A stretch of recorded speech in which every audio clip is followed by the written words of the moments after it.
rest of the Graveyard Book. We have some of chapter 7 left to go, and we have the last chapter, chapter 8, which is pretty short. So we have about 60 pages or so left, so we are going to read the rest of the Graveyard Book. Okay. All right. "It's beautiful up this way," said Scarlet. "Yes," said Bod. "So your family were all killed?" said Scarlet. "Does anyone know who did it?" "No, not that I know. My guardian only says that the man who did it is still alive, and that he'll tell me the rest of what he knows one day." "One day?" "When I'm ready."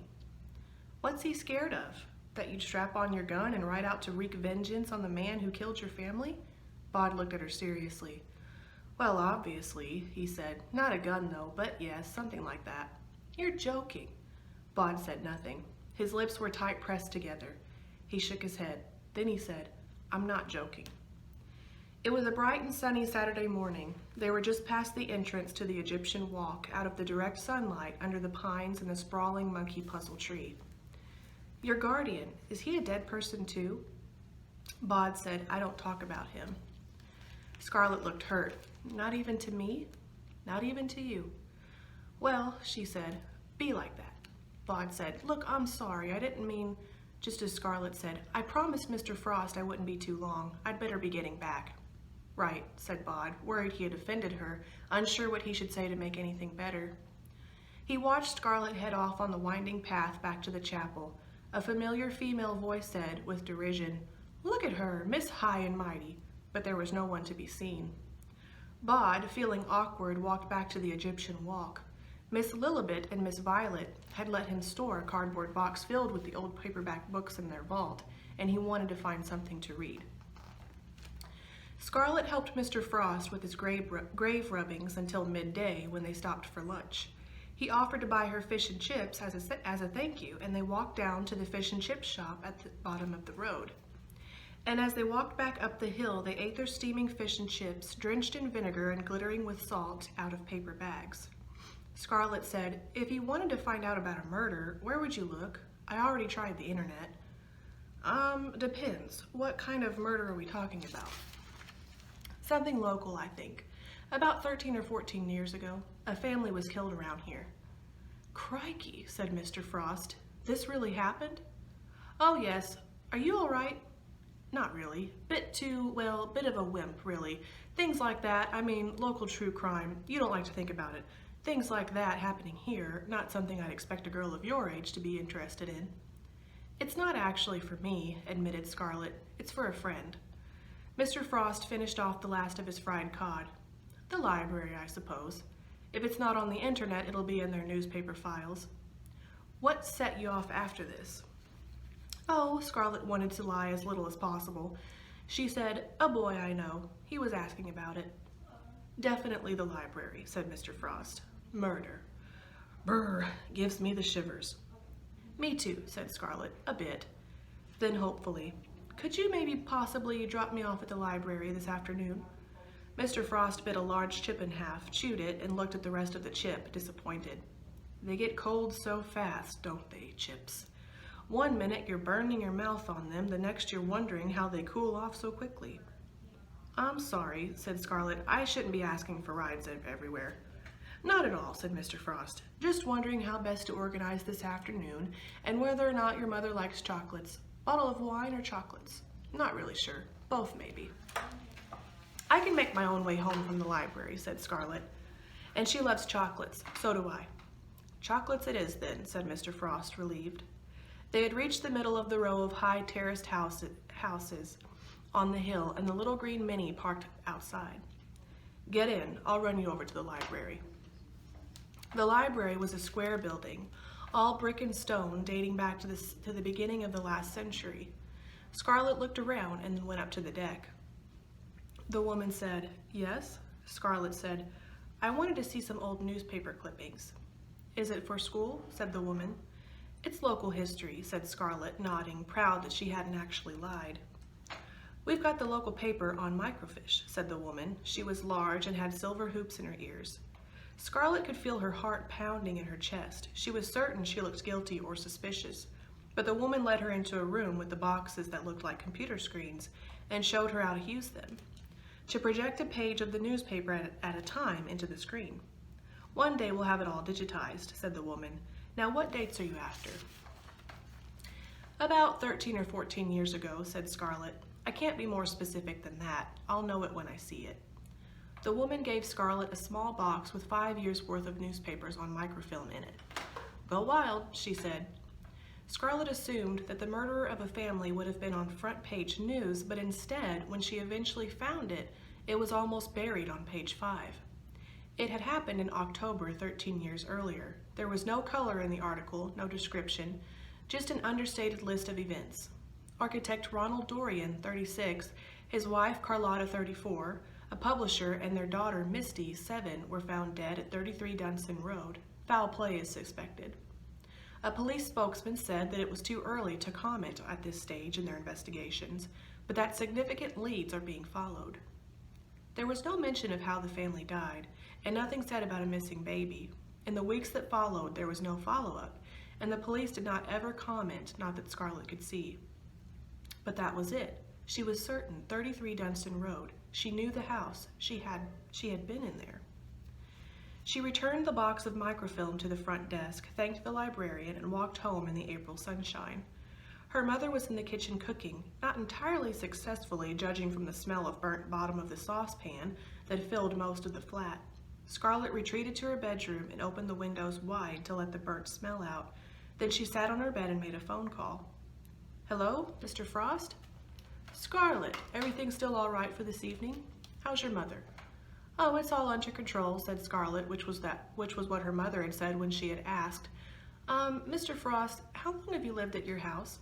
"How long? About, 4 months now." "How did you find it?" "Estate agent's window. It was empty and I could afford it, more or less. I wanted something within walking distance of the graveyard, and this was perfect." "Mr. Frost," Scarlett wondered how to say it, and then just said it. "About 13 years ago, 3 people were murdered in your house, the Dorian family." There was a silence at the other end of the phone. "Mr. Frost, are you there?" Still here, Scarlett. Sorry. Not the sort of thing you expect to hear. It's an old house. I mean, you expect things to happen a long time ago. But not, what happened?" Scarlett wondered how much she should tell him. She said, "There was a little piece on it in an old newspaper. It only gave the address and nothing else. I don't know how they died or anything." "Well, good Lord." Mr. Frost sounded more intrigued by the news than Scarlett could have expected. "This, young Scarlett, is where we local historians come into our own. Leave it with me. I'll find out everything I can and report back." "Thank you," said Scarlett, relieved. I assume this phone call is because if Nuna thought there were murders going on in my home, then 13-year-old ones, you'd never be allowed to see me or the graveyard again. So, suppose I won't mention it unless you do." "Thank you, Mr. Frost. See you at 7, with chocolates." Dinner was remarkably pleasant. The burnt smell had gone from the kitchen. The chicken was good, the salad was better, the roast potatoes were too crispy, but a delighted Mr. Frost had proclaimed that this was precisely the way he liked them, and had taken a second helping. The flowers were popular, the chocolates, which they had for dessert, were perfect, and Mr. Frost sat and talked, then watched television with them until about 10 p.m., when he said that he needed to get home. "Time, tide, and historical research wait for no man," he said. He shook Nuna's hand with enthusiasm, winked at Scarlett conspiratorially, and was out the door. Scarlett tried to find Bod in her dreams that night. She thought of him as she went to sleep, imagined herself walking the graveyard looking for him, but when she did dream, it was of wandering around Glasgow city centre with her friends from her old school. They were hunting for a specific street, but all they found was a succession of dead ends, one after another. Deep beneath the hill in Krakow, in the deepest vault beneath the caves they call the Dragon's Den, Miss Lepescu stumbled and fell. Silas crouched beside her and cradled Miss Lepescu's head in his hands. There was blood on her face, and some of it was hers. "You must leave me," she said. "Save the boy." She was halfway between gray wolf and human, but her face was a woman's face. "No," said Silas, "I won't leave you." Behind him, Kandar cradled his piglet like a child might hold a doll. The mummy's left wing was shattered and it would never fly again, but its bearded face was implaceable. "They will come back, Silas," said Miss Lepescu, whispered. "Too soon the sun will rise." "Then," said Silas, "we must deal with them before they are ready to attack. Can you stand?" "Yeah, I am one of the hounds of God," said Miss Lepescu. "I will stand." She lowered her face into the shadows, flexed her fingers. When she raised her head again, it was a wolf's head. She put her front paws down on the rock and laboriously pushed herself up into a standing position. A gray wolf, bigger than a bear, her coat and muzzle flecked with blood. She threw back her head and howled a howl of fury and a challenge. Her lips curled back from her teeth and she lowered her head once more. "Now," growled Miss Lepescu, "we end this." Next section. Late on Sunday afternoon, the telephone rang. Scarlett was sitting downstairs, laboriously copying faces from the manga she'd been reading onto scrap paper. Her mother picked up the phone. "Funny, we were just talking about you," said her mother, although they hadn't been. "It was wonderful," her mother continued. "I had the best time. Honestly, it was no trouble. The chocolates, they were perfect, just perfect. I told Scarlett to let you know. Anytime you want a good dinner, you just let me know." And then, "Scarlett? Yes, she's here. I'll put her on." "Scarlett?"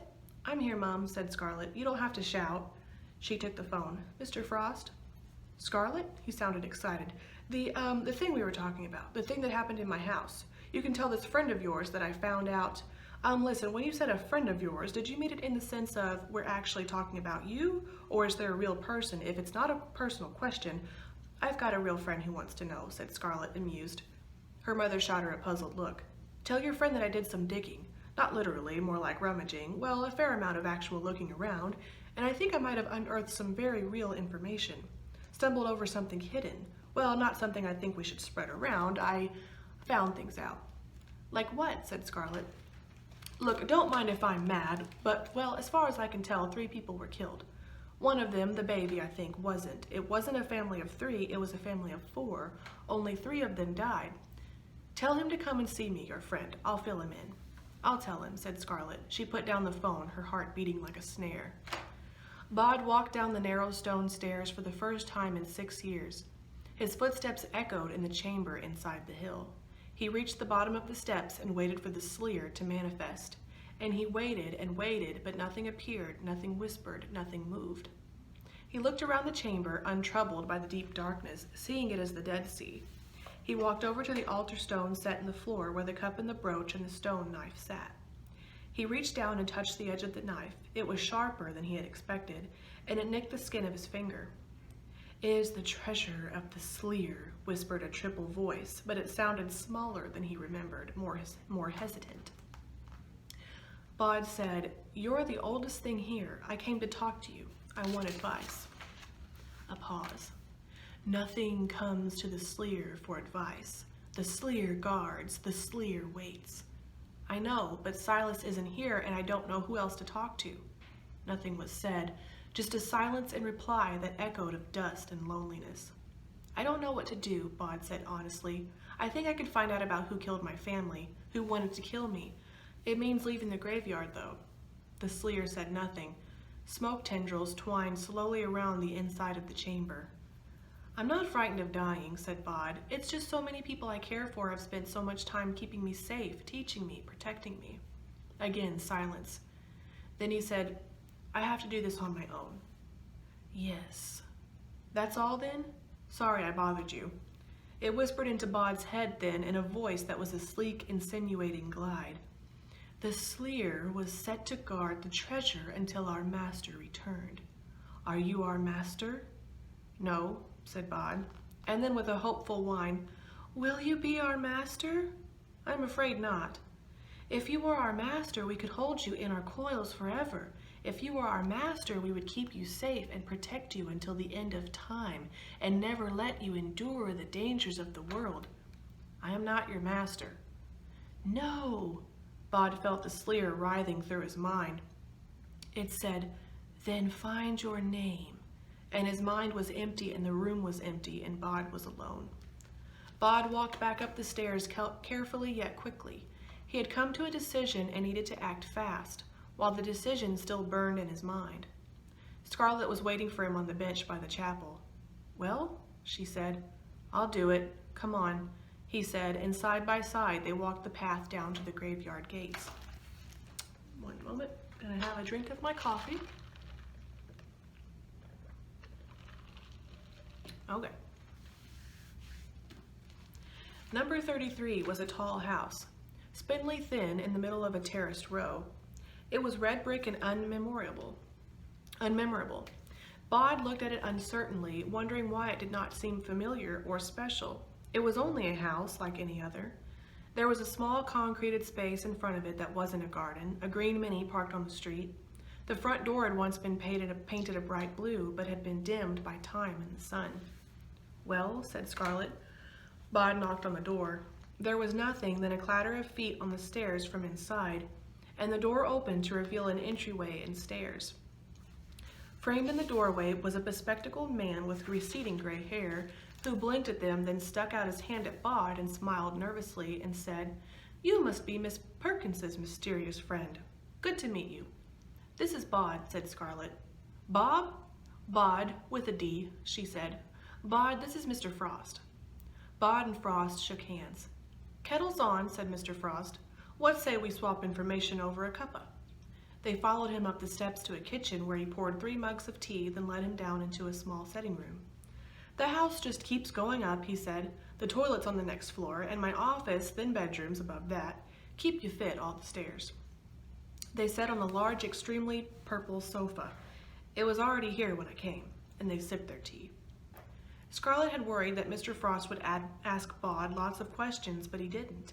He just seemed excited, as if he had identified the lost gravestone of someone famous and desperately wanted to tell the world. He kept moving impatiently in his chair, as if he had something enormous to impart to them, and not blurting it out immediately was a physical strain. Scarlet said, "So what did you find out?" Mr. Frost said, "Well, you were right. I mean, this was the house where those people were killed, and I think the crime was, well, not exactly hushed up, but forgotten, let go, by the authorities." "I don't understand," said Scarlet. "Murders don't get swept under the carpet." "This one was," said Mr. Frost. He drained his tea. "There are people out there who have influence. It's the only explanation for that, and for what happened to the youngest child." "And what was that?" asked Bod.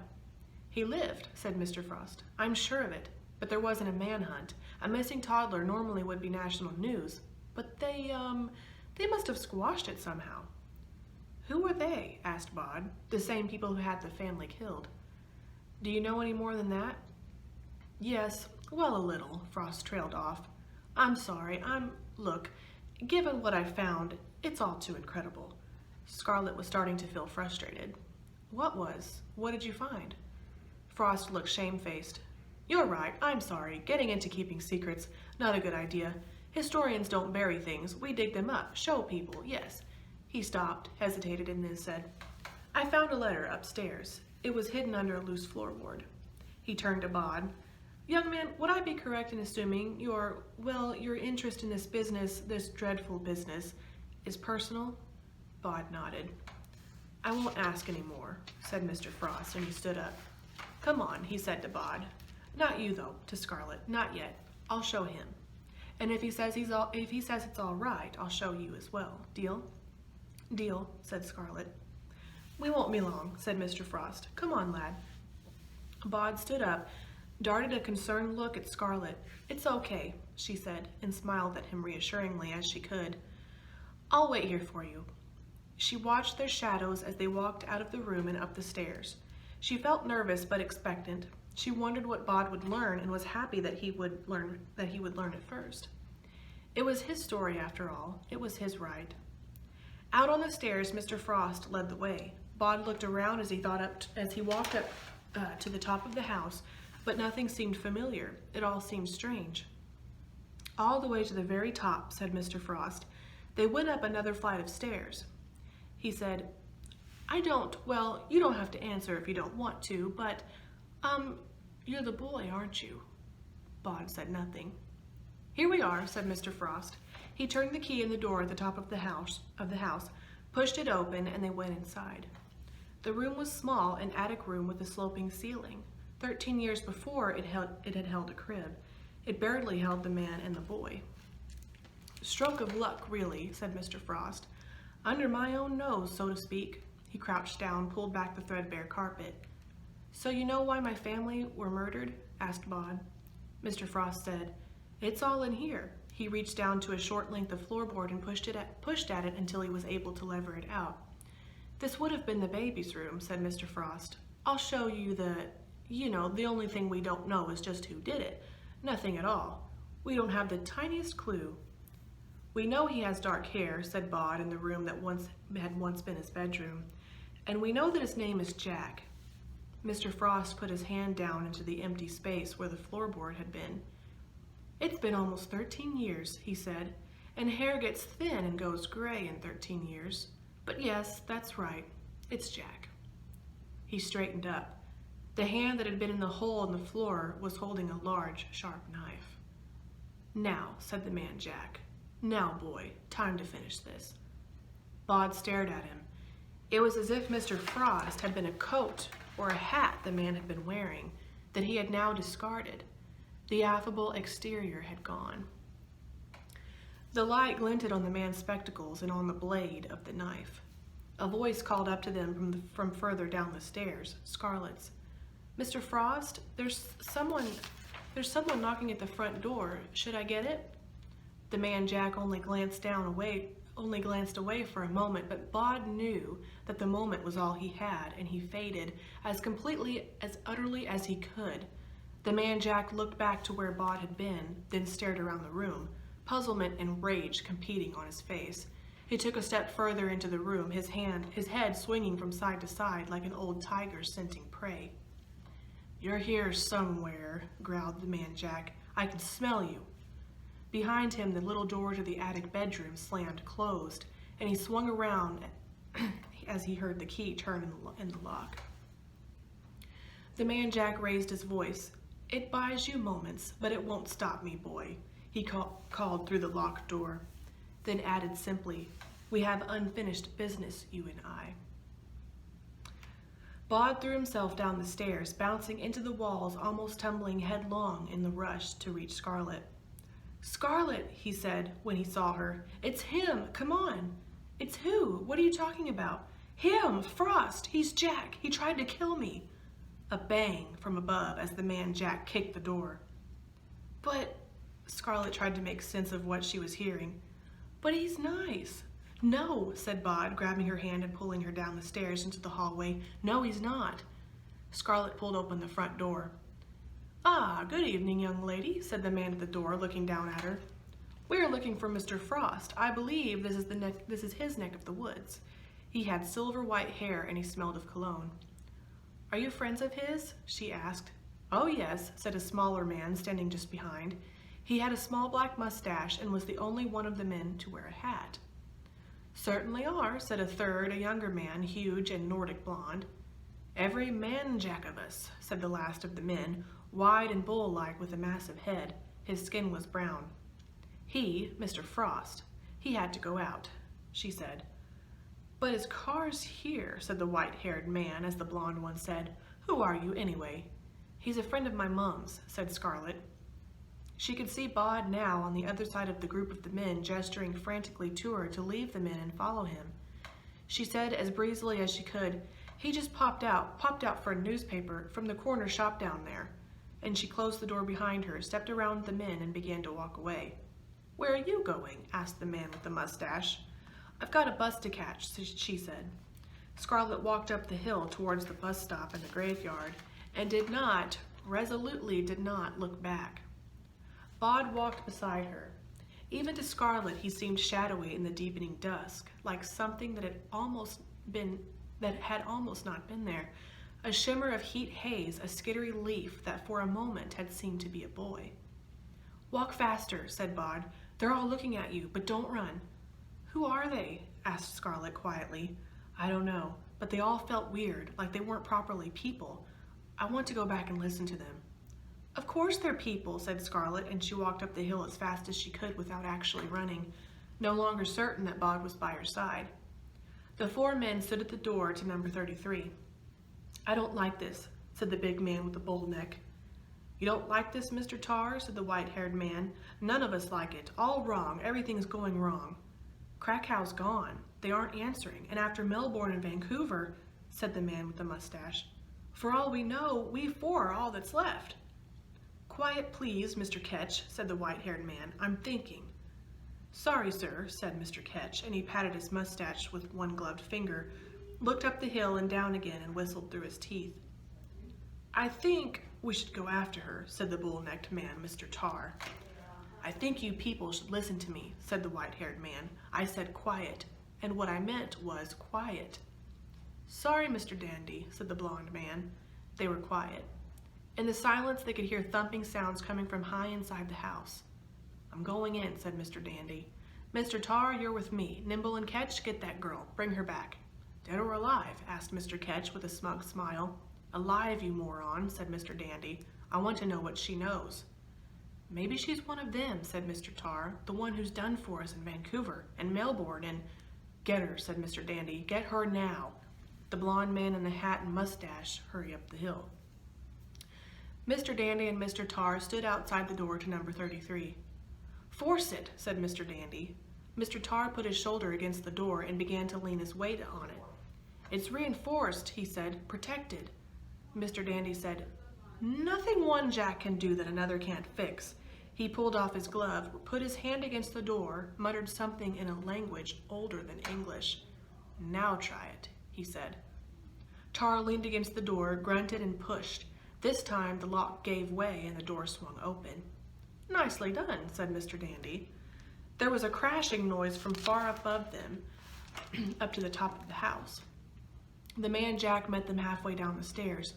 Mr. Dandy grinned at them without any humor, but with perfect teeth. Hello, Jack Frost, he said. I thought you had the boy. I did, said the man Jack. He got away. Again? Jack Dandy's smile grew wider and chillier and even more perfect. Once is a mistake, Jack. Twice is a disaster. We'll get him, said the man Jack. This ends tonight. It had better, said Mr. Dandy. He'll be in the graveyard, said the man Jack. The three men hurried down the stairs. The man Jack sniffed the air. He had the scent of the boy in his nostrils, a prickle at the nape of his neck. He felt like all this had happened years before. He paused, pulled on his long black coat, which had been hung on the front hall, incongruous beside Mr. Frost's tweed jacket and fawn mackintosh. The front door was open to the street, and the daylight had almost gone. This time the man Jack knew exactly which way to go. He did not pause, but simply walked out of the house and hurried up the hill towards the graveyard. Get a drink of my coffee. It's an iced caramel mocha. It's very good. Okay, the next section. The graveyard gates were closed when Scarlet reached them. Scarlet pulled at them desperately, but the gates were padlocked for the night, and then Bod was beside her. Do you know where the key is? She asked. We don't have time, said Bod. He pushed close to the metal bars. Put your arms around me. You what? Just put your arms around me and close your eyes. Scarlet stared at Bod as if daring him to try something. Then she held him tightly and screwed her eyes shut. Okay. Bod leaned against the bars of the graveyard gates. They counted as part of the graveyard, and he hoped that his freedom of the graveyard might just, possibly, just this time, cover other people too, and then like smoke, Bod slipped through the bars.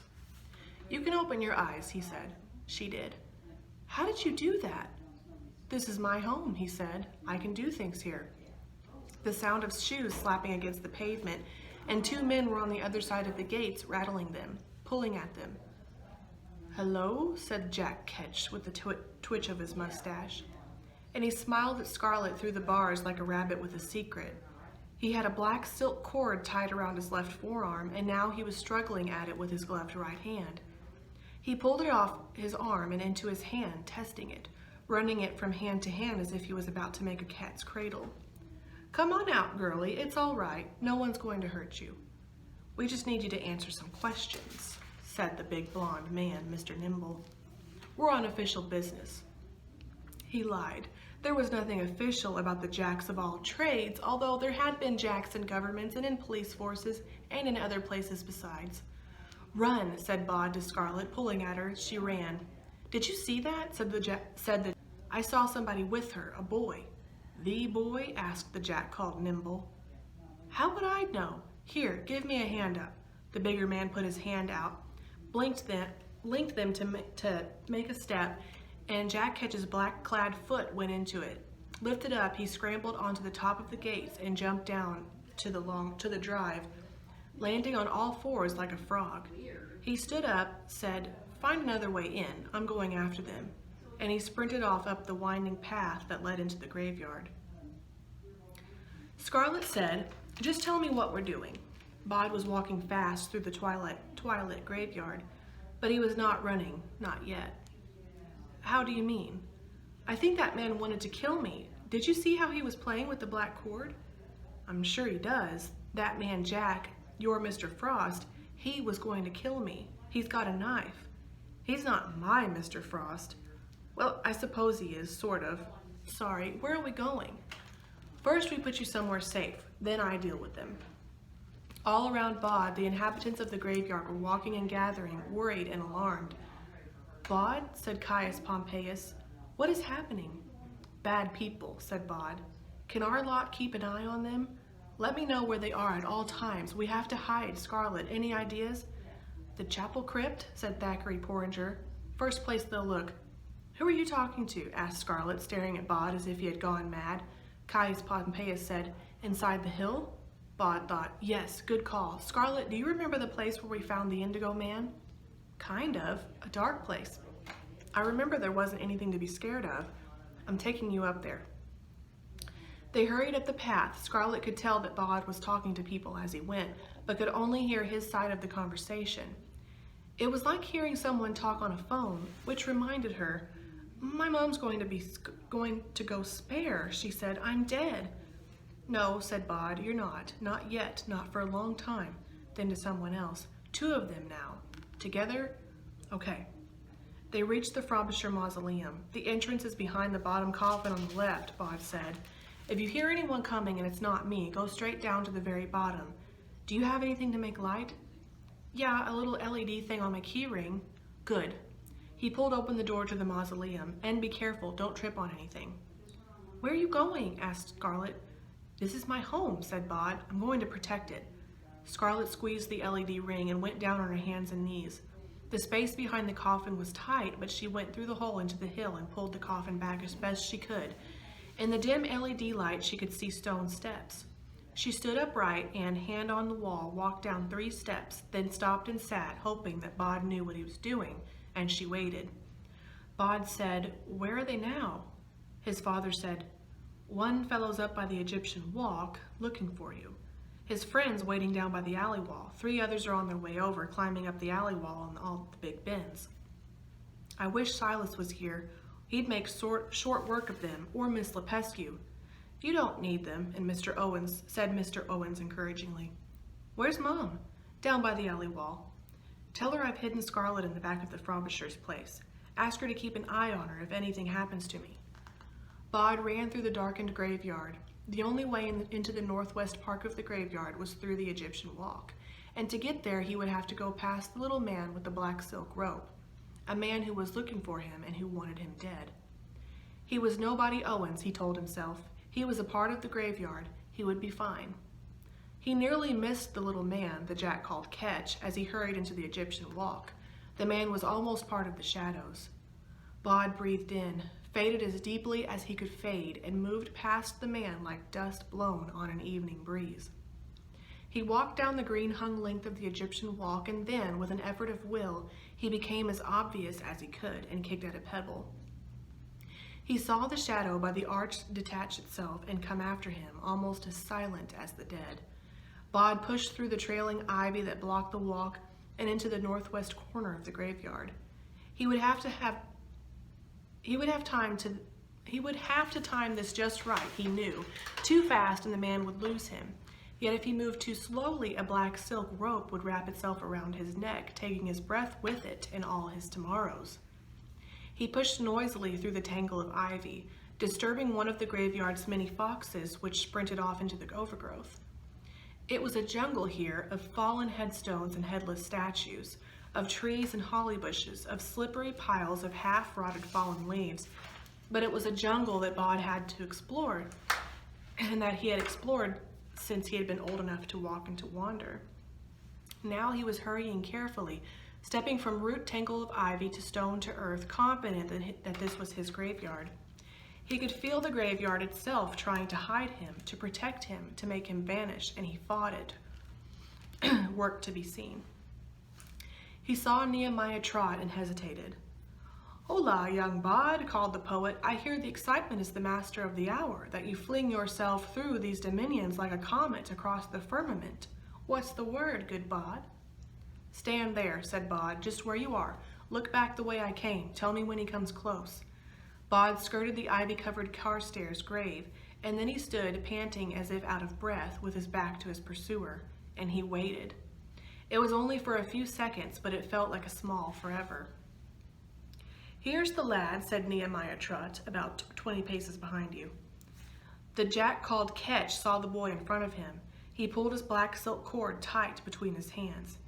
It had been stretched around many necks over the years and had been the end of every one of the people it had embraced. It was very soft and very strong and invisible to X-rays. Ketch's mustache moved, but nothing else. He had his prey in his sight and did not want to startle it. He began to advance, silent as a shadow. The boy straightened up. Jack Ketch darted forward, his polished black shoes almost soundless on the leaf mold. "He comes, lad," called Nehemiah Trot. The boy turned around, and Jack Ketch made a leap towards him, and Mr. Ketch felt the world tumbling away beneath him. He grabbed at the world with one gloved hand, but tumbled down and down into the old grave, all of 20 feet before crash landing on Mr. Carstairs' coffin, splintering the coffin lid and his ankle at the same time. "That's one," said Bod calmly, though he felt anything but calm. "Elegantly accomplished," said Nehemiah Trot. I shall compose an ode. Would you like to stay and listen?" "No time," said Bod. "Where are the other men?" Euphemia Horsfall said. 3 of them are on the southwestern path, heading up the hill." Tom Sands said, "And there's another. Right now he's just walking around the chapel. He's the one who's been all around the graveyard for the last month, but there's something different about him." Bod said, "Keep an eye on the man with Mr. Carstairs, and please apologize to Mr. Carstairs for me." He ducked under a pine branch and loped around the hill, on the paths when it suited him, off the paths, jumping from monument to stone when that was quicker. He passed the old apple tree. "There were 4 of them still," said a tart female voice. "4 of them, and all killers, and the rest of them won't all of them fall into open graves to oblige you." "Hello, Liza. I thought you were angry at me." "I might be, and I mightn't," she said, nothing more than a voice. "But I'm not going to let them cut you up nohow." "Then trip them for me, trip them and confuse them and slow them down. Can you do that?" "While you run away again? Nobody, Owens, why don't you just fade and hide into your mom's nice tomb, where they'll never find you, and soon enough Silas will be back to take care of them." "Maybe he will and maybe he won't," said Bod. "I'll meet you by the lightning tree." "I am still not talking to you," said Liza Hempstock's voice, proud as a peacock and pert as a sparrow. "Actually, you are. I mean, we're talking right now. Only during this emergency. After that, not a word." Bod made for the lightning tree, an oak that had been burned by lightning 20 years ago, and now was nothing more than a blackened limb clutching at the sky. He had an idea. It was not fully formed. It depended on whether or not he could remember Miss Lepescue's lessons, remember everything he had seen and heard as a child. It was harder to find the grave than he had expected, even looking for it, but he found it, an ugly grave tipped at an odd angle, its stone topped by a headless, water-stained angel that had the appearance of a gargantuan fungus. It was only when he touched it and felt a chill that he knew it for certain. He sat down on the grave, forced himself to become entirely visible. "You've not faded," said Liz's voice. "Anyone could find you." "Good," said Bod. "I want them to find me." "More know Jack Fool than Jack Fool knows," said Liza. The moon was rising. It was huge now and low in the sky. Bod wondered if it would be overdoing it if he began to whistle. "I can see him!" A man ran towards him, tripping and stumbling, 2 other men close behind. Bod was aware of the dead clustered around him, watching the scene, but he forced himself to ignore them. He made himself more comfortable on the ugly grave. He felt like the bait in a trap, and it was not a good feeling. The bull-like man was the first to reach the grave, followed closely by the man with the white hair who had done all the talking, and the tall blonde man. Bod stayed where he was. The man with the white hair said, "Ah, the elusive Dorian boy, I presume. Astonishing.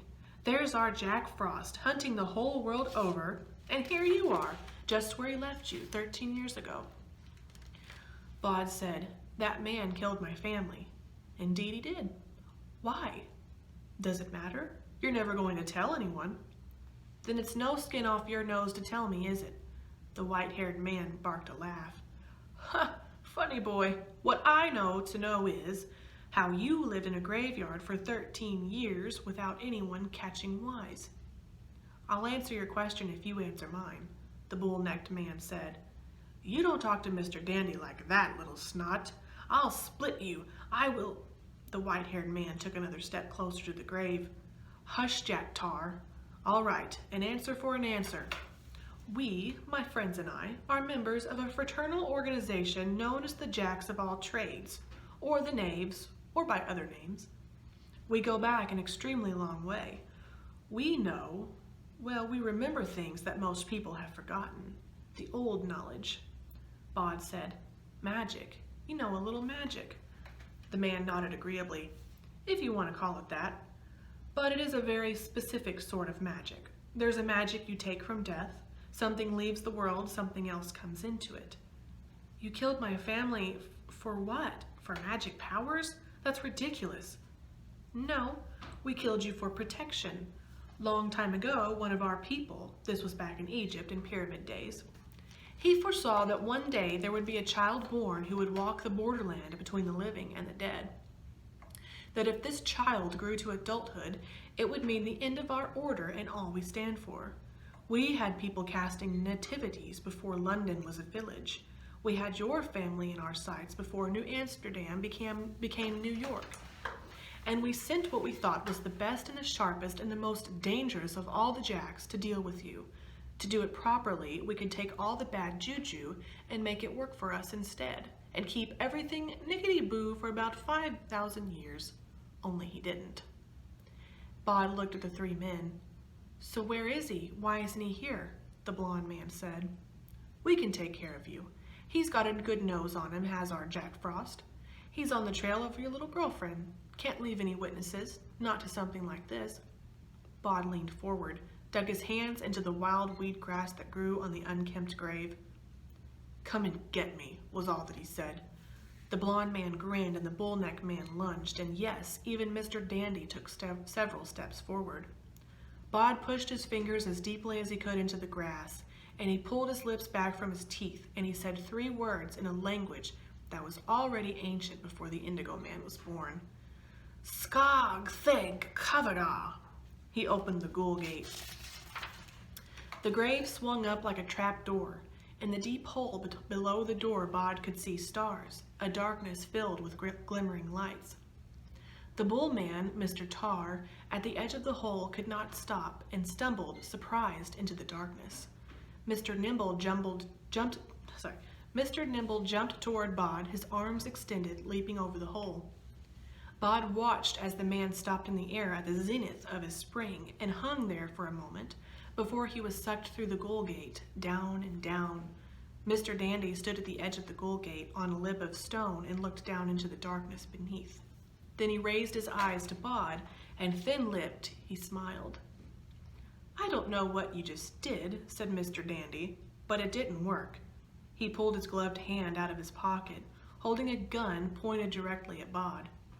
"I should have just done this 13 years ago," said Mr. Dandy. "You can't trust other people. If it's important, you have to do it yourself." A desert wind came up from the open ghoul gate, hot and dry with grit in it. Bod said, "There's a desert down there. If you look for water, you should find some. There's things to eat if you look hard, but don't antagonize the night gaunts. Avoid Ghoulheim. The ghouls might wipe your memories and make you into one of them. Or they might wait until you've rotted down and then eat you. Either way, you can do better." The gun barrel did not waver. Mr. Dandy said, "Why are you telling me this?" Bod pointed across the graveyard. "Because of them," he said, and as he said it, Mr. Dandy glanced away only for a moment, and Bod faded. Mr. Dandy's eyes flickered away and back, but Bod was no longer by the broken statue. From deep in the hole, something called, like the lonely wail of a night bird. Mr. Dandy looked around, his forehead a slash, his body a mass of indecision and rage. "Where are you?" he growled. "The deuce take you! Where are you?" He thought he heard a voice say, "Ghoul gates are made to be open and then closed again. You can't leave them open. They want to close." The lip of the hole shuddered and shook. Mr. Dandy had been in an earthquake once, years before in Bangladesh. It felt like that. The earth juddered, and Mr. Dandy fell, would have fallen into the darkness, but he caught hold of the fallen headstone, threw his arms around it, and locked on. He did not know what was behind him, only that he had no wish to find out. The earth shook, and he felt the headstone begin to shift beneath his weight. He looked up. The boy was there, looking down at him curiously. "I'm going to let the gate close now," he said. "I think if you keep holding on to that thing, it might close on you and crush you, or it might just absorb you and make you into a part of the gate. Don't know. But I'm giving you a chance, more than you ever gave my family." A ragged judder. Mr. Dandy looked up into the boy's gray eyes and he swore. Then he said, "You can't ever escape us. We're the jacks of all trades. We're everywhere. It's not over." "It is for you," said Bod. "The end of your people and all you stand for. Like your men in Egypt predicted. You didn't kill me. You were everywhere. Now it's all over." Then Bod smiled. "That's what Silas is doing, isn't it?" "That's where he is." Mr. Dandy's face confirmed everything that Bod had suspected. And what Mr. Dandy might have said to that, Bod would never know, because the man let go of the headstone and stumbled and tumbled slowly down into the open ghoul gate. Bod said, "Weg Carados." The ghoul gate was a grave once again, nothing more. Something was tugging at his sleeve. Fortinbras Bartleby looked at him. "Bod, the man by the chapel. He's going up the hill." The man Jack followed his nose.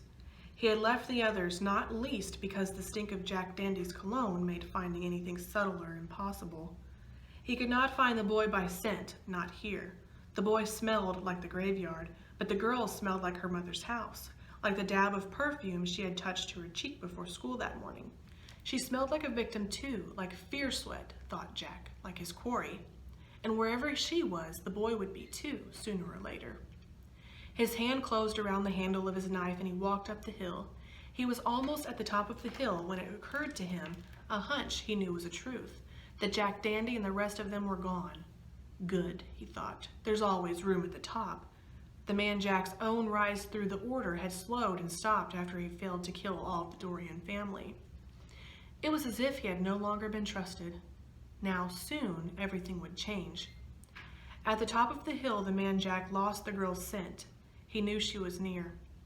He retraced his steps almost casually, caught her perfume again about 50 feet away, behind a small mausoleum with a closed metal gate. He pulled on the gate and it swung wide. Her scent was strong now. He could smell that she was afraid. He pulled down the coffins one by one from their shelves and let them clatter onto the ground, shuddering the old wood, spilling their contents onto the mausoleum floor. No, she was not hiding in any of those. Then where? He examined the wall. Solid. He went down on his hands and knees, pulled the last coffin out, and reached back. His hand found an opening. "Scarlet," he called, trying to remember how he would have called her name when he was Mr. Frost, but he could not even find the part of himself any longer.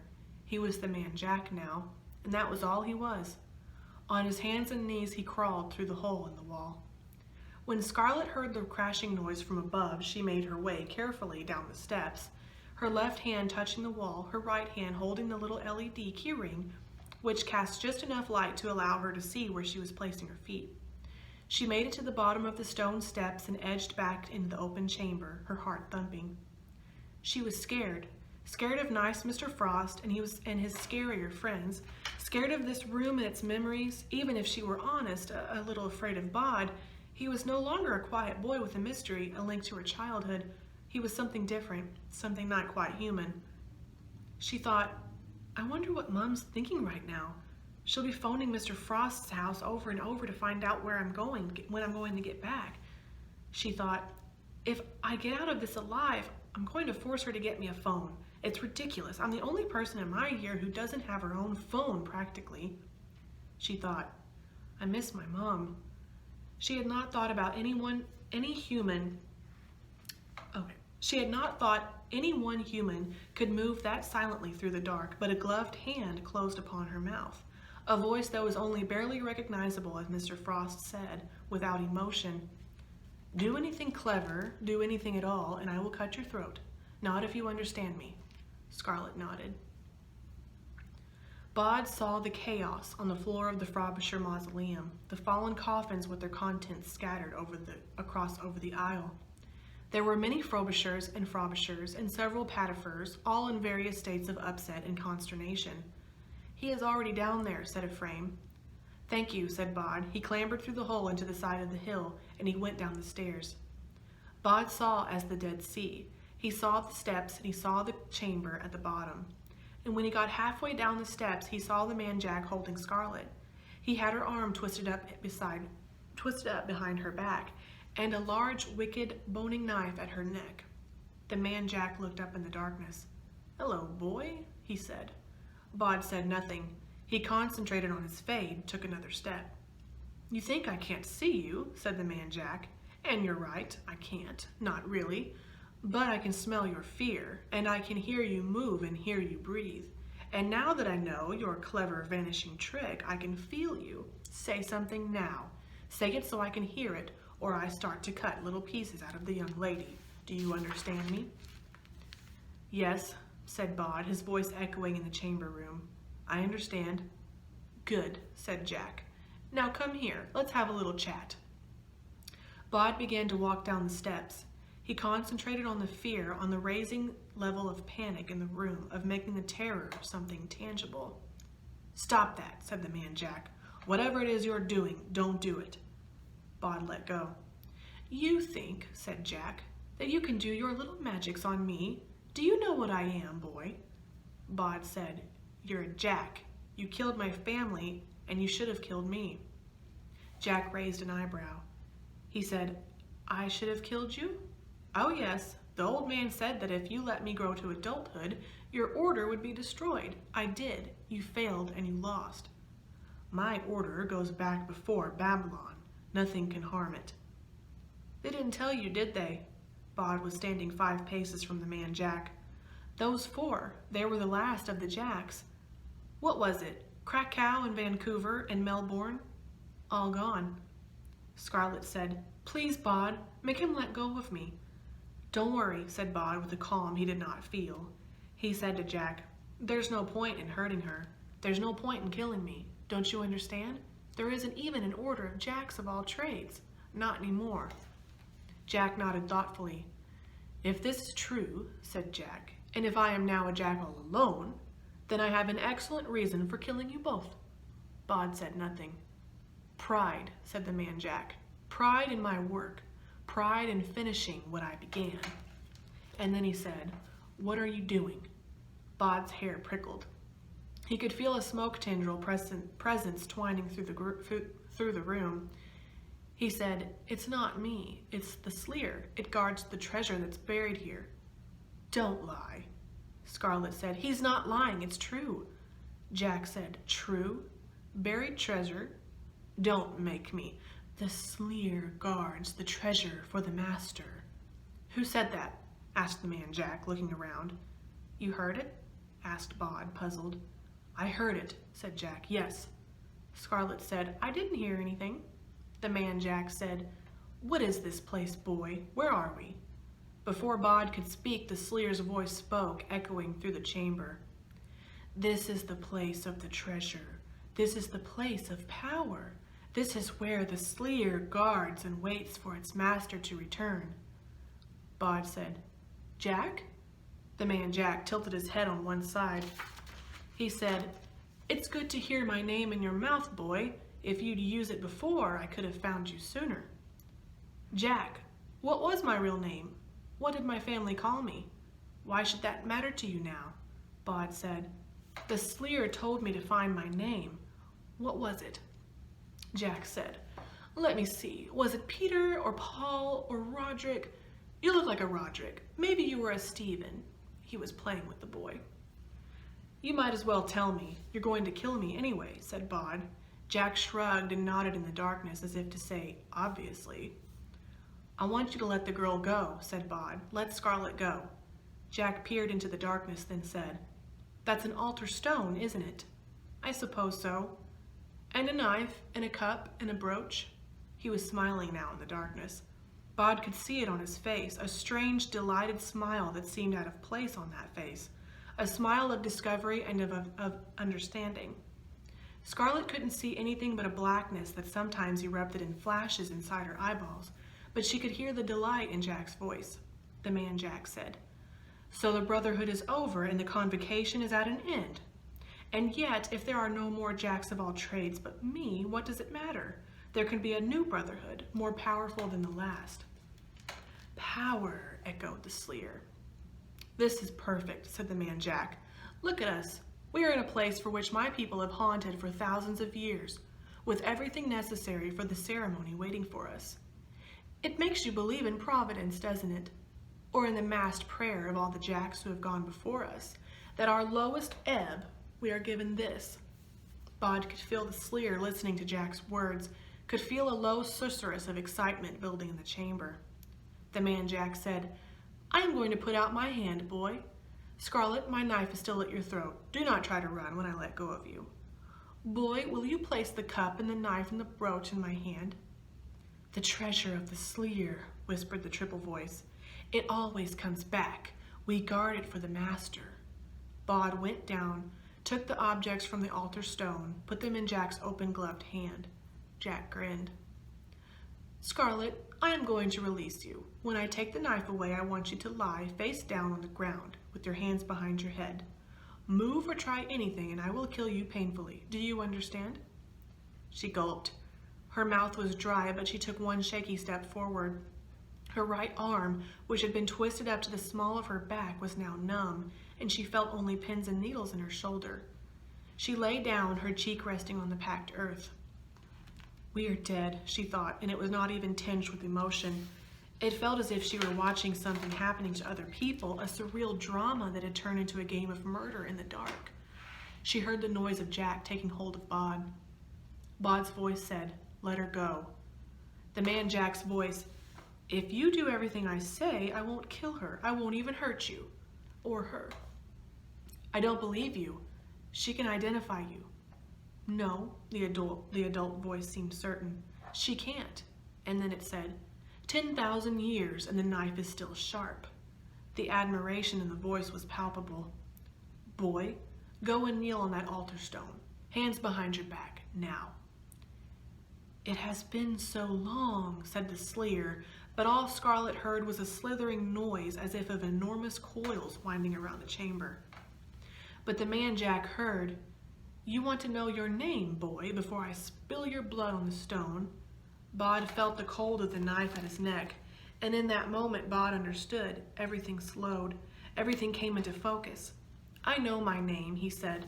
I'm nobody Owens, that's who I am. And, kneeling on the cold altar stone, it all seemed very simple. Sleer, he said to the chamber, do you still want a master? The Sleer guards the treasure until the master returns. Well, said Bod, haven't you finally found the master you've been looking for? He could sense the Sleer writhing and expanding, hear a noise like the scratching of 1,000 dead twigs, as if something huge and muscular were snaking its way around the inside of the chamber. And then for the first time, Bod saw the Sleer. Afterwards, he was never able to describe what he had seen. Something huge, yes, something with the body of an enormous snake, but with the head of a what? There were 3 of them, 3 heads, 3 necks. The faces were all covered in purple patterns, tattooed in swirls of indigo, turning the dead faces into strange, expressive, monstrous things. The faces of the Sleer nuzzled the air about Jack tentatively, as if they wanted to stroke or caress him. What's happening?" said Jack. "What is it? What does it do?" "It's called the Sleer. It guards the place. It needs a master to tell it what to do," said Bod. Jack hefted the flint knife in his hand. "Beautiful," he said to himself. And then, "Of course, it's been waiting for me, and yes, obviously I am its new master." The Sleer encircled the interior of the chamber. "Master?" it said, like a dog who had waited patiently for too long. It said, "Master?" again, as if testing the word to see how it tasted. And it tasted good, so it said one more time with a sigh of delight and of longing, "Master." Jack looked down at Bod. 13 years ago I missed you, and now we are reunited. The end of one order, the beginning of another. Goodbye, boy." With one hand he lowered the knife to the boy's throat, the other hand held the goblet. "Bod," said Bod. "Not boy, Bod." He raised his voice. "Sleer," he said. "What will you do with your new master?" The Sleer sighed. "We will protect him until the end of our time. The Sleer will hold him in its coils forever and never let him endure the dangers of the world." "Then protect him," said Bod. "Now." "I am your master. You will obey me," said the man Jack. "The Sleer has waited so long," said the triple voice of the Sleer triumphantly. "So long a time." It began to loop its huge lazy coils around the man Jack. The man Jack dropped the goblet. Now he had a knife in each hand, a flint knife and a knife with a black bone handle. He said, "Get back. Keep away from me. Don't get any closer." He slashed out with the knife as the Sleer twined around him, and in a huge crashing moment engulfed the man Jack in its coils. Bod ran over to Scarlet and helped her up. "I want to see," she said. "I want to see what's happening." She pulled out her LED light and turned it on. What Scarlet saw was not what Bod saw. She did not see the Sleer, and that was a mercy. She saw the man Jack, though. She saw the fear on his face, which made him look like Mr. Frost had once looked. In his terror, he was once more the nice man who had driven her home. He was floating in the air 5, then 10 feet above the ground, slashing wildly at the air with 2 knives, trying to stab something she could not see, in a display that was obviously having no effect. Mr. Frost, the man Jack, whoever he was forced away from them, pulled back until he was spread-eagled, arms and legs wide and flailing against the side of the chamber wall. It seemed to Scarlet that Mr. Frost was being forced through the wall, pulled into the rock, was being swallowed up by it. Now there was nothing visible but a face. He was shouting wildly, desperately, shouting at Bod to call the thing off, to save him. "Please, please." And then the man's face was pulled through the wall and the voice was silenced. Bod walked back to the altar stone. He picked up the stone knife and the goblet and the brooch from the ground, and he replaced them where they belonged. He left the black metal knife where it fell. Scarlet said, "I thought you said the Sleer couldn't hurt people. I thought all it could do was frighten us." "Yes," said Bod, "but it wanted a master to protect. It told me so." Scarlet said, "You mean you knew that would happen?" "Yes, I hoped it would." He helped her up the steps and out into the chaos of the Frobisher mausoleum. "I'll need to clean this all up," said Bod casually. Scarlet tried not to look at the things on the floor. They stepped out into the graveyard. Scarlet said dully once more, "You knew that would happen." This time Bod said nothing. She looked at him as if unsure of what she was looking at. "So you knew that the Sleer would take him. Was that why you hid me down there? Was it? What was I then, bait?" Bod said, "It wasn't like that." Then he said, "We're still alive, aren't we? And he won't trouble us any longer." Scarlet could feel the anger and the rage welling up inside her. The fear had gone, and now all that was left was the need to lash out, to shout. She fought the urge. "And what about those other men? Did you kill them too?" "I didn't kill anyone." "Then where are they?" "One of them's at the bottom of a deep grave with a broken ankle. The other 3 are, well, they're a long way away." "You didn't kill them?" "Of course not," said Bod. "This is my home. Why would I want them hanging around here for the rest of time?" "Then, look, it's okay. I dealt with them." Scarlet took a step away from him. She said, "You aren't a person. People don't behave like you. You're as bad as he was. You're a monster. Bod felt the blood drain from his face. After everything he had been through that night, after everything that had happened, this was somehow the hardest thing to take. No, he said, it wasn't like that. Scarlet began to back away from Bod. She took 1 step, 2 steps, and was about to flee, to turn and run madly, desperately away through the moonlit graveyard, when a tall man in black velvet put a hand on her arm and said, I am afraid you do Bod an injustice, but you will undoubtedly be happier if you remember none of this. So let's all walk together, you and I, and discuss what has happened to you over the last few days, and what it might be wise for you to remember and what it might be better for you to forget. Bod said, Silas, you can't make her forget me. It will be safest this way, said Silas simply. For her, if not for all of us. Don't I get a say in this? Asked Scarlet. Silas said nothing. Bod took a step towards Scarlet and said, Look, it's over. I know it was hard, but we did it. You and me, we beat them. Her head was shaking gently as if she was denying everything she saw, everything she was experiencing. She looked up at Silas and said, I want to go home. Please? Silas nodded. He walked with the girl down the path that would eventually lead them both out the graveyard. Bod stared at Scarlet as she walked away, hoping that she would turn and look back, that she would smile or just look at him without fear in her eyes. But Scarlet did not turn. She simply walked away. Bod went back into the mausoleum. He had to do something, so he began to pick up the fallen coffins, to remove the debris and to replace the tangle of tumbled bones into the coffins. Disappointed to discover that none of the many Frobishers and Frobishers and Pettifers gathered around to watch seemed to be quite certain whose bones belonged in which container. A man brought Scarlet home. Later, Scarlet's mother could not remember quite what he had told her, although disappointingly she had learned that that nice Jay Frost had unavoidably been forced to leave town.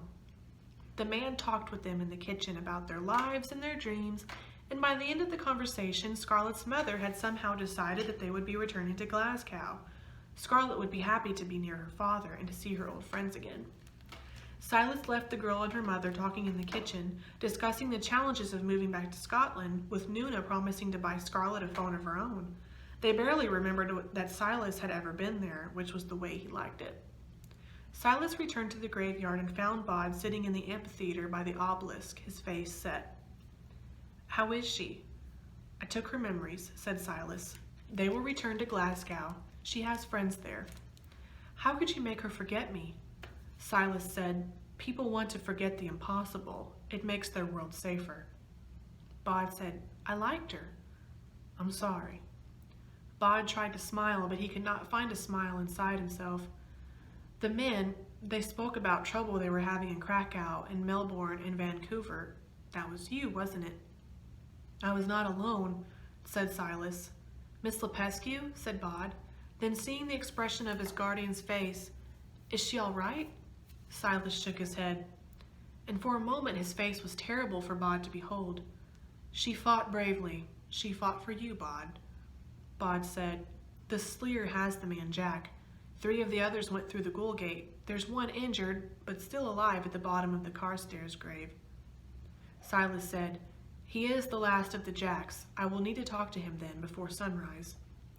The wind that blew across the graveyard was cold, but neither the man nor the boy seemed to feel it.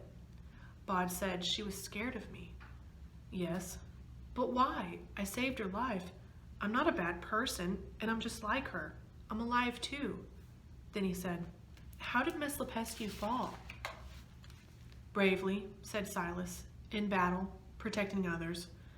Bod's eyes were dark.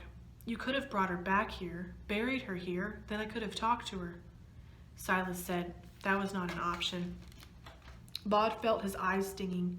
He said, she used to call me Nimini. No one will ever call me that again. Silas said, shall we go and get food for you? We? You want me to come with you out of the graveyard? Silas said, no one is trying to kill you, not right now. There are a lot of other things they are not going to be doing, not any longer. So yes, what would you like to eat? Bod thought about saying that he wasn't hungry, but that simply was not true. He felt a little sick and a little lightheaded, and he was starving. Pizza? He suggested. They walked through the graveyard, down to the gates. As Bod walked, he saw the inhabitants of the graveyard, but they let the boy and his guardian pass among them without a word. They only watched. Bod tried to thank them for their help, to call out his gratitude, but the dead said nothing. The lights of the pizza restaurant were bright, brighter than Bod was comfortable with. He and Silas sat near the back, and Silas showed him how to use a menu, how to order food. Silas ordered a glass of water and a small salad for himself, which he pushed around the bowl with a fork, but never actually put his lips to. Bod ate his pizza with his fingers with enthusiasm. He did not ask questions. Silas would talk to him in his own time, or he would not. Silas said, "We had known of them, of the Jacks, for a long, long time, but we knew of them only from the results of their activities. We suspected there was an organization behind it, but they hid it too well. And then they came after you, and they killed your family, and slowly I was able to follow their trail." "Is we, you and Miss Lepescu?" asked Bod. "Us and others like us." "The honor guard," said Bod. "How did you hear about," said Silas, then, "no matter. Little pitchers have big ears, as they say. Yes, the honor guard." Silas picked up his glass of water. He put the water glass to his lips, moistened them, then put it down on the polished black tabletop. The surface of the tabletop was almost mirrored, and had anyone cared to look, they might have observed that the tall man had no reflection. Bod said, "So, now you're done with all this, are you going to stay?" "I gave my word," said Silas. "I am here until you are grown." "I'm grown," said Bod. "No," said Silas. "Almost. Not yet." He put a 10-pound note down on the tabletop. "That girl," said Bod. "Scarlet. Why was she so scared of me, Silas?" But Silas said nothing, and the question hung in the air as the man and the youth walked out of the bright pizza restaurant into the waiting darkness, and soon enough they were swallowed by the night. Here's an illustration of the Sleer and a slice of pizza. Okay, now chapter 8. This is the last chapter, and it's kind of short. We have about 9 or 10 pages. Okay. Sometimes he could no longer see the dead. It had begun a month or two previously, in April or in May. At first it had only happened occasionally, but now it seemed to be happening more and more. The world was changing. Bod wandered over to the northwestern part of the graveyard, to the tangle of ivy that hung from a yew tree and half blocked the far exit from the Egyptian walk. He saw a red fox and a large black cat with a white collar and paws, who sat conversing together in the middle of the path. At Bod's approach they looked up, startled, then fled into the undergrowth, as if they had been caught conspiring. Odd, he thought. He had known that fox since it had been a cub, and the cat had prowled through the graveyard for as long as Bod could remember. They knew him. If they were feeling friendly, they even let him pet them. Bod started to slip through the ivy, but he found his way blocked. He bent down, pushed the ivy out of the way, and squeezed through. He walked down the path carefully, avoiding the ruts and holes until he reached the impressive stone that marked the final resting place of Alonzo Thomas Garcia Jones, 1837 to 1905. "Traveler, lay down thy staff," was written on his gravestone. Bod had been coming down here for every few days for several months.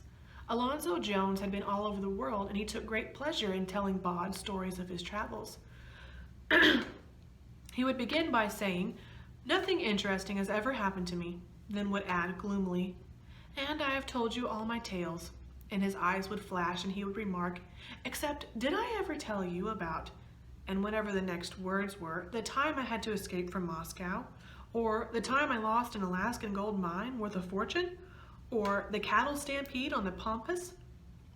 Bod would always shake his head and look expectant, and soon enough his head would be swimming with tales of daring do and high adventure, tales of beautiful maidens kissed, of evildoers shot with pistols or fought with swords, of bags of gold, of diamonds as big as the tip of your thumb, of lost cities and of vast mountains, of steam trains and clipper ships, of pompous oceans, deserts, tundra.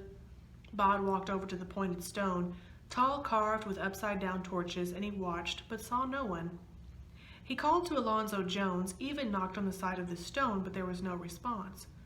Bod leaned down to push his head into the grave and call his friend, but instead of his head slipping through the solid matter like a shadow pressing through a deeper shadow, his head met the ground with a hard and painful thump. He called again, but saw nothing and saw no one, and carefully he made his way out of the tangle of greenery and of the gray stones and walked back to the path. 3 magpies perched in a hawthorn tree took wing as he passed them. He did not see another soul until he reached the graveyard's southwestern slope, where the familiar shape of Mother Slaughter, tiny in her high bonnet and her cloak, could be seen walking between the gravestones, head bent, looking at the wildflowers. "Here, boy," she called, "there's nasturtiums growing wild all over here. Why don't you pick some for me and put them over by the stone?" Nasturtiums, that's how it's pronounced. So Bod picked the red and yellow nasturtiums, and he carried them over to Mother Slaughter's headstone, so cracked and worn and weathered that all it said was, "Laugh," which had puzzled the local historians for over 100 years. He put down the flowers in front of the stone respectfully. Mother Slaughter smiled at him. "You're a good lad. I don't know what we'll do without you." "Thank you," said Bod. "Then where is everyone? You're the first person I've seen tonight." Mother Slaughter peered at him sharply. "What did you do to your forehead?" she asked. "I bumped it on Mr. Jones's grave. It was solid. But Mr. Slaughter was pursing her lips and tilting her head. Bright old eyes scrutinized Bod from beneath her bonnet. "I called you boy, didn't I? But time passes in the blink of an eye, and it's a young man you are now, isn't it? How old are you?" "About 15, I think, though I still feel the same as I always did," Bod said, but Mother Slaughter interrupted. "And I still feels like I done when I was a tiny slip of a thing, making daisy chains in the old pasture.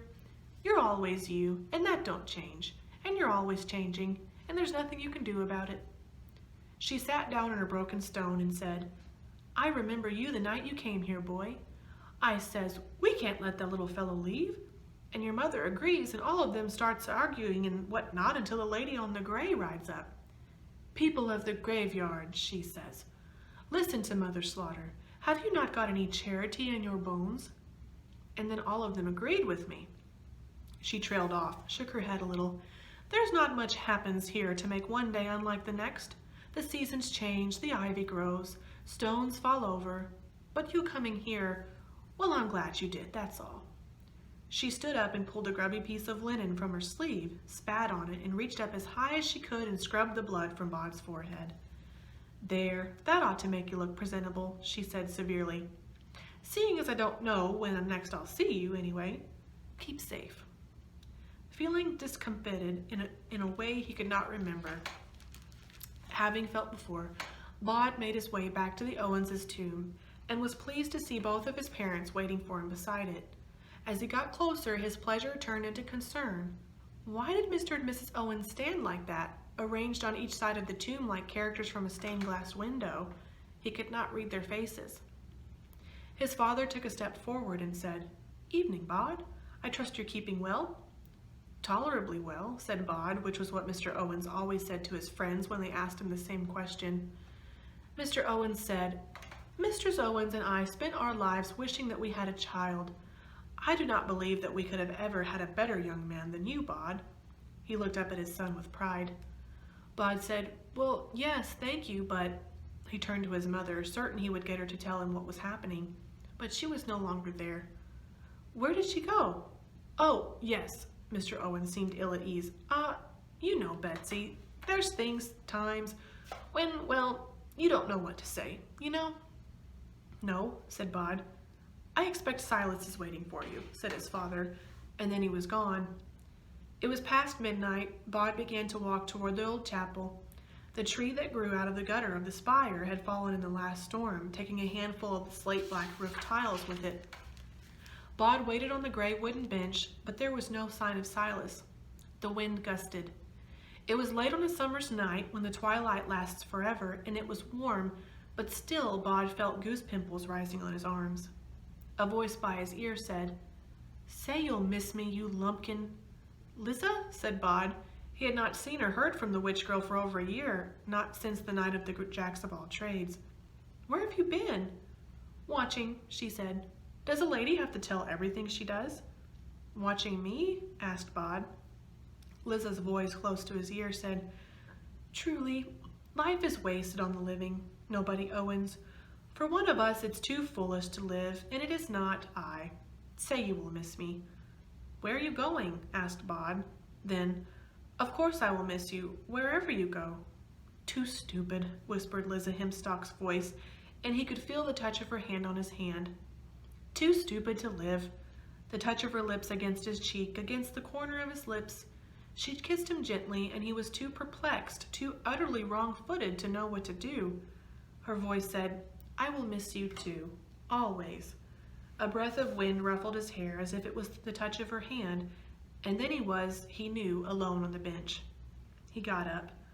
Bod walked over to the chapel door, lifted the stone beside the porch and pulled out the spare key, left there by a long-dead sexton. He unlocked the big wooden door without even testing to see if he could slip through it. It creaked open, protesting. The inside of the chapel was dark, and Bod found himself squinting as he tried to see. "Come on in, Bod," it was Silas's voice. "I can't see anything," said Bod. "It's too dark." "Already?" said Silas. He sighed. Bod heard a velvet rustle, then a match was struck and it flamed and was used to light two huge candles that sat on great carved wooden candlesticks at the back of the room. In the candlelight, Bod could see his guardian standing beside a large leather chest, of the kind they call a steamer trunk, big enough that a tall man could have curled up and slept inside it. Beside it was Silas's black leather bag, which Bod had seen before on a handful of occasions, but which he still found impressive. The steamer trunk was lined with whiteness. Bod put a hand into the empty trunk, touched the silk lining, touched dried earth. "Is this where you sleep?" he asked. "When I am far away from my house, yes," said Silas. Bod was taken aback. Silas had been here as long as he could remember and before. "Isn't this your home?" Silas shook his head. "My house is a long, long way from here," said Silas. "That is, if it is still inhabitable. There have been problems in my native land, and I am far from certain that I will find on my return." "You're going back?" asked Bod. "Things that have been immutable are changing." "You're really leaving? But you're my guardian." "I was your guardian, but you are old enough to guard yourself. I have other things to protect." Silas closed the lid of the brown leather trunk and began to do up the straps and the buckles. "Can't I stay here, in the graveyard?" "You must not," said Silas, gently, than Bod could remember him ever saying before. "All the people here have had their lives, Bod, even if they were short ones. Now it's your turn. You need to live." "Can I come with you?" Silas shook his head. "Will I see you again?" "Perhaps." There was kindness in Silas's voice and something more. "And whether you see me or not, I have no doubt that I will see you." He put the leather trunk against the wall, walked over to the door in the far corner. "Follow me." Bod walked behind Silas, followed him down to the small spiral staircase to the crypt. "I took the liberty of packing a case for you," Silas explained as they reached the bottom. On the top of the box of mildewed hymn books was a small leather suitcase, a miniature twin to Silas's own. "Your possessions are all in there," said Silas. Bod said, "Tell me about the honor guard, Silas." "You're in it. Miss Lepesky was. Who else? Are there a lot of you? What do you do?" "We don't do enough," said Silas, "and mostly we guard the borderlands. We protect the border of things." "What kind of borders?" Silas said nothing. "You mean like stopping the man Jack and his people?" Silas said, "We do what we have to." He sounded weary. "But you did the right thing. I mean, stopping the Jacks. They were terrible. They were monsters." Silas took a step closer to Bod, which made the youth tilt back his head to look up at the tall man's pale face. Silas said, "I have not always done the right thing. When I was younger, I did worse things than Jack. Worse than any of them. I was the monster then, Bod, and worse than any monster." It did not even cross Bod's mind to wonder if his guardian was lying or joking. He knew that he was being told the truth. He said, "But you aren't that any longer, are you?" Silas said, "People can change," and then fell silent. Bod wondered if Silas was remembering. Then, "It was an honor to be your guardian, young man." His hand vanished inside his cloak, reappeared holding a battered old wallet. "This is for you. Take it." Bod took the wallet, but did not open it. "It contains money, enough to give you a start in the world, but nothing more." Bod said, "I went to see Alonzo Jones today, but he wasn't there. Or if he was, I couldn't see him. I wanted him to tell me about distant places he's visited. Islands and porpoises and glaciers and mountains. Places where people dress and eat in the strangest ways." Bod hesitated then. "Those places, they're still there. I mean, there's a whole world out there. Can I see it? Can I go there?" Silas nodded. "There is a whole world out there, yes. You have a passport in the inner pocket of your suitcase. It's made out in the name of nobody Owens, and was not easy to obtain." Bod said, "If I change my mind, can I come back here?" And then he answered his own question. "Well, if I come back, it will be a place, but it won't be my home any longer." Silas said, "Would you like me to walk you from the front gate?" Bod shook his head. "Best if I do it on my own. Silas, if you're ever in trouble, call me. I'll come and help." "I," said Silas, "do not get into any trouble." "No, I don't suppose you do, but still."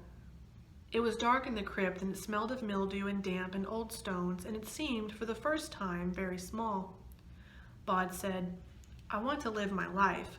I want to hold it in my hands. I want to leave a footprint on the sand of a desert island. I want to play football with people. I want," he said, and then he paused and he thought, "I want everything." "Good," said Silas. Then he picked up his hand as if he were brushing away the hair from his eye, a most uncharacteristic gesture.